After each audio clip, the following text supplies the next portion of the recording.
Hello sa mga kachupa at kamarites ko! Welcome back to our vlog! Ito na po ang latest update natin kay Casey Concepcion. Finally, nagparamdam na siya.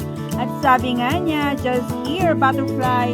Sorry, been missing in action, navigating life's highs and lows with only love as my guide.